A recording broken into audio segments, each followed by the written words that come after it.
अक्षय तृतीया कौन सा पर्व है? अक्षय तृतीया। अक्षय का मतलब होता है कि जो भी करते हैं हम वो सब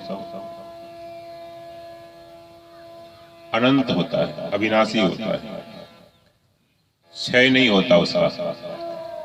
हम जो भी करते हैं वो सब का सब अक्षय हो जाता है, अनंत हो जाता है, कई गुना फल देता है। तो तृतीया है, तृतीया मतलब तीन, तीसरी तिथि। तो तीन काम आज के दिन करना चाहिए अथवा करने का संकल्प लेना चाहिए। कौन कौन से? एक तो सत्संग का, दूसरा सेवा का और तीसरा सुमिरन का। सत्संग, सेवा और सुमिरन, ये तृतीया तिथि है ना, तीन। तो तीन काम करना, तीसरी तिथि है, अक्षय तृतीया है आज। आज का किया हुआ जप अक्षय होता है, दिया हुआ दान अक्षय होता है, की हुई सेवा अक्षय होता है, लिया हुआ भगवान का नाम कीर्तन अक्षय होता है, सुना हुआ सत्संग अक्षय होता है। ऐसे ही की हुई बुराई भी अक्षय होती है। तो तीन काम करे, सत्संग, सेवा, सुमिरन, और तीन चीजें छोड़े। मन से किसी को बुरा ना सोचे।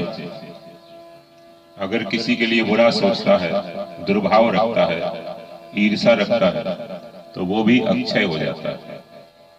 मन से बुरा ना सोचे, ईर्षा न रखे, दोष दृष्टि न रखे, वासना न रखे किसी के प्रति, और लोभ न रखे किसी की वस्तु में। ये मन की बुराई है। मन से बुरा ना सोचे, बुरा ना संकल्प करे, किसी का अहित ना सोचे, नेगेटिव ना सोचे, और वाणी से बुरा ना बोले। झूठ, निंदा, अपमान, गाली, चार वाणी की बुराई है। तो वाणी से बुरा ना बोले और शरीर से बुरा ना करे। तीन शरीर की बुराई है, हिंसा, दुराचार, चोरी। तो ये 10 बुराई है मन, वचन, कर्म की। तो तृतीया को ये तीन काम करे, मन, वचन, कर्म से बुराई छोड़े। शरीर से भी कोई बुराई ना करे, नशा आदि, व्यभिचार, दुराचार, चोरी, कोई भी काम ऐसा ना करे जिससे दूसरों को दुख हो। शरीर से, वाणी से ऐसा ना बोले जिससे दूसरों को बुरा लगे, ठेस लगे, अपमान हो किसी का, किसी की निंदा हो जाए, झूठ निकल जाए। और मन से किसी के लिए बुरा ना सोचे, किसी के प्रति दुर्भाव ना रखे, ईर्षा ना रखे, वासना ना रखे, लोभ ना करे किसी की वस्तु पर। ये तीन चीजें इस तृतीया को करनी चाहिए।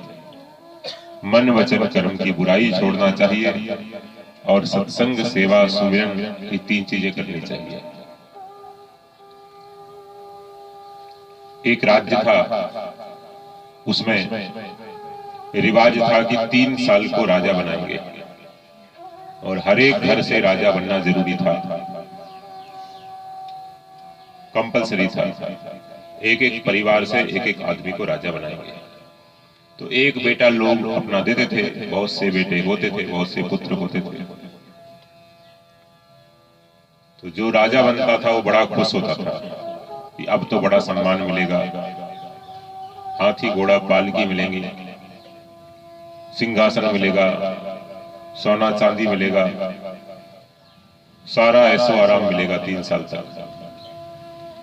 ऐसा सोचता था। कहाँ छोटा मोटा किसान का बेटा और कहाँ इतना बड़ा राजा बन जाता था। बड़ी मौज हो गई। तो जब राजा बनता था तो बहुत खुश होता था, और जब 3 साल के बाद उसको वहां से निकालते थे तो बड़ा दुखी होता था, बड़ा रोता था, क्योंकि उसको 3 साल के बाद एक टापू पे छोड़ देते थे, काला पानी, समुद्र के बीच में आइसलैंड था, वहां छोड़ देते थे। तो बड़ा दुखी होता था। ऐसे बहुत दिन तक रिवाज चलता रहा। एक बार एक समझदार आदमी को राजा बनाया।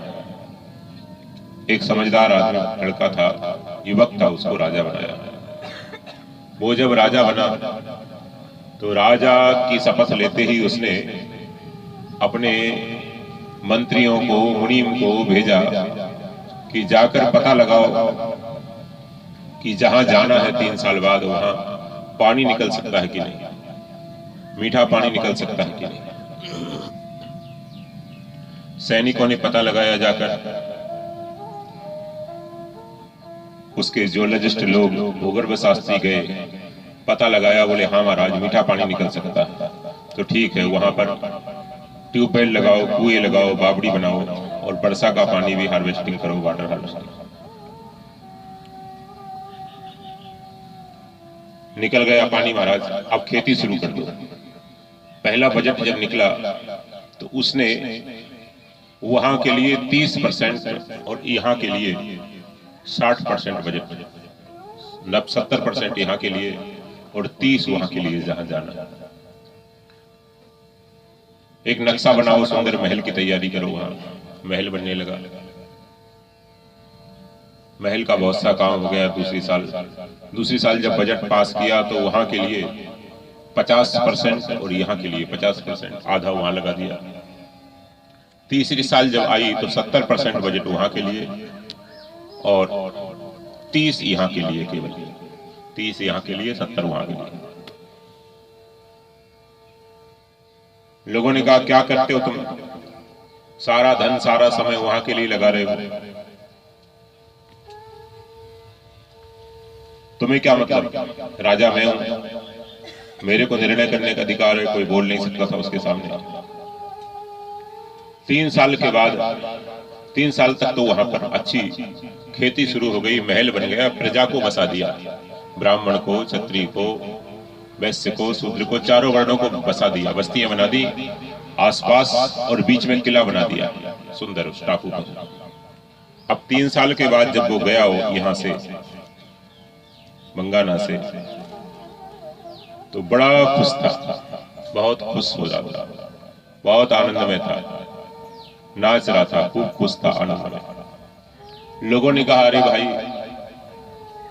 अभी तक तो जो राजा यहाँ होते रहे हैं वो सब दुखी होके गए हैं, रोते रोते गए, हंसते हंसते आए और रोते हुए गए, और तू क्यों हंसते हुए जा रहा है?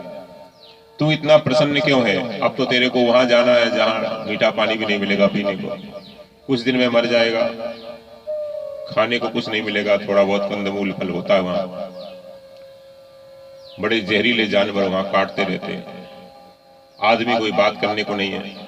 बोले आपको पता नहीं है, मैंने सारा बजट, अधिकांश बजट वहां लगाया है, अपनी एनर्जी अधिकांश वहां लगाई है, वहां डेवलप किया जहां मेरे को जाना है। अब रोगे तुम, पीछे वाले जो बाकी बचे ना वो रोगे, मैं तो आनंद करूंगा वहां पर, आनंद से जा रहा हूं मैं। वो गया वहां पर, बड़े आनंद से रहने लगा, भगवान का भजन करता है, बड़े आनंद से रहता है। तो वो 3 साल का राजा और कोई नहीं, आप सभी वो 3 साल के राजा, हम सभी वो 3 साल के राजा। 1 साल बचपना, दूसरा जवानी और तीसरा बुढ़ापा। ये 3 साल का राज्य हमको आपको मिला है।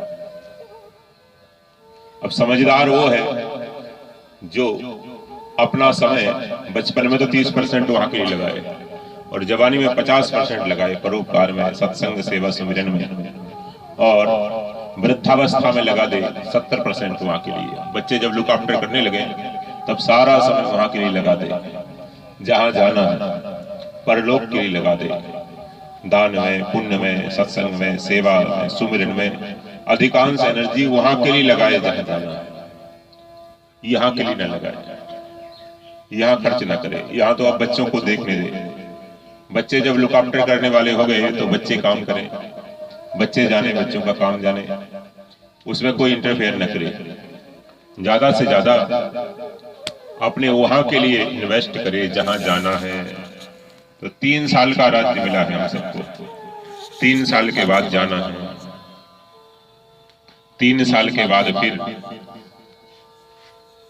यहां से चले जाएंगे, 3 अवस्था के बाद चले जाएंगे, बालकपना, जवानी और बुढ़ापा। तो किसी किसी के 2 साल बीत गए, किसी के 2.5 बीत गए, किसी के बीत गए 2.5, फिर कर ली 2.5, अरे होश में आओ भाई, क्या है तुमको भाई, जहां जाना है उसकी होश में, उसकी होश करो, कुछ करो, साथ में ले जाने वाली पूंजी की तैयारी करो। साथ में ले जाने वाली पूंजी ये तीनों है, सत्संग, सेवा, सुमिरन। तो अक्षय तृतीया को ये काम करे, अक्षय, ये तीन काम करे, अक्षय हो जाते हैं। तीनों काम अक्षय हो जाते हैं। जितना हो सके सत्संग करे, अधिकांश सत्संग का संकल्प ले ले। और जो रिटायर्ड है उनका तो 70%, 80% इसी में लगाना है। अपना समय, अपनी एनर्जी, अपना सामर्थ्य, अपना पुरुषार्थ, सब कुछ इसी में इन्वेस्ट करना है, उद्धार के लिए करना है।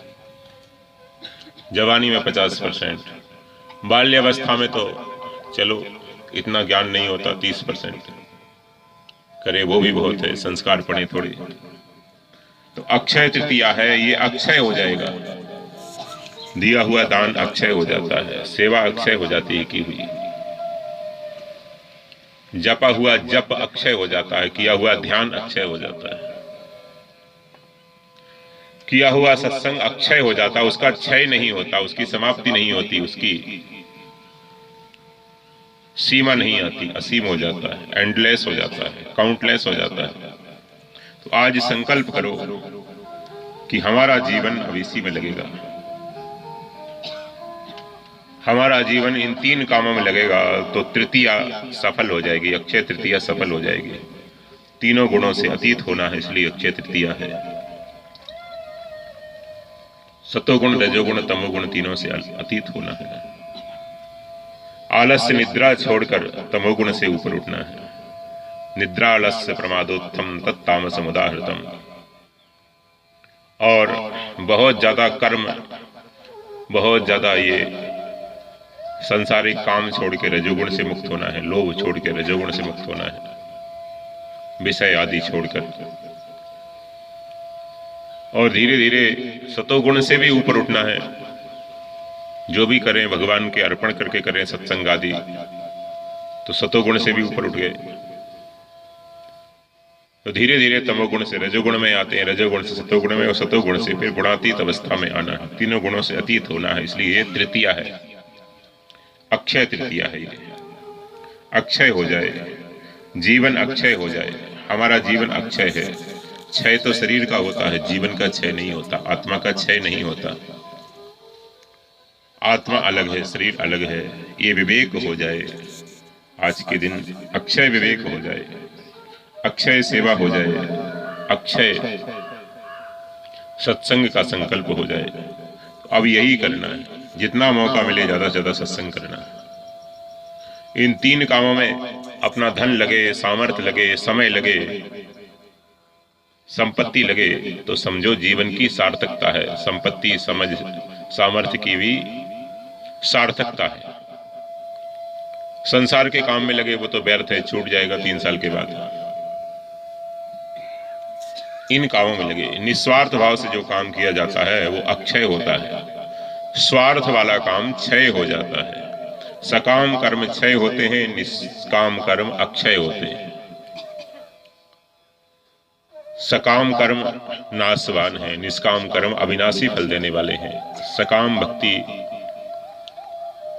नाशवान फल देती है। सकाम भक्ति से ज्यादा कोई बड़े सेठ बन जाओगे, मिनिस्टर बन जाओगे, अगले जन्म में देवता बन जाओगे, उद्धार नहीं होगा। फिर कुछ दिन के बाद भोगोगे, कुछ जितना पुण्य होगा उतना भोगोगे। क्षीणे पुण्य मृत्यु लोकम विसंति, पुण्य क्षीण हो जाएंगे, फिर मृत्यु लोक में जाओगे। तो देवता बन जाओ, फिर भी क्षय हो जाता है सकाम कर्मों का, बड़े बड़े यज्ञों का भी। तो निष्काम कर्म है वो अक्षय है, निष्काम सेवा है वो अक्षय है। निष्काम भाव से किया हुआ भजन अक्षय होता है। भक्ति निष्काम हो, अहेतुक्याम अप्रतिहताम ययात्मा संप्रसीदते। भक्ति अक्षय हो।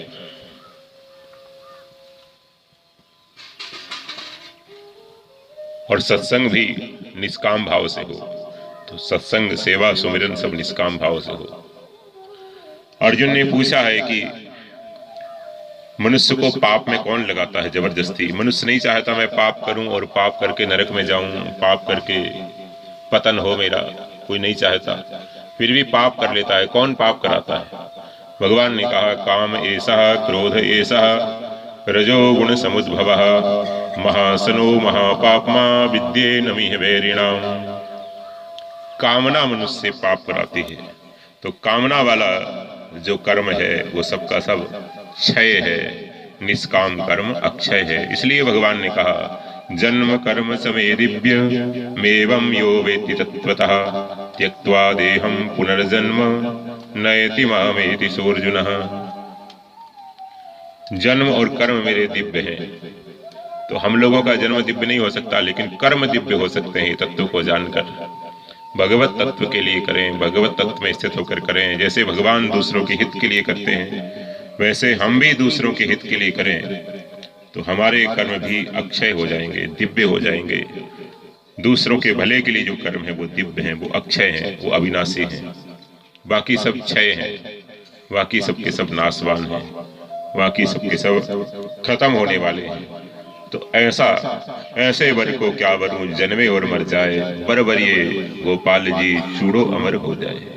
अविनाशी वर को वर्ण करें, अविनाशी तत्व का, अक्षय तत्व का वर्ण करें। आज के दिन अविनाशी प्रभु हैं और अविनाशी हमारा स्वरूप है। दोनों अविनाशी, दोनों अक्षय है। हम प्रभु के हैं, प्रभु हमारे हैं। हम भगवान के हैं, भगवान हमारे हैं। संतों ने संक्षेप में सूत्र दे दिया।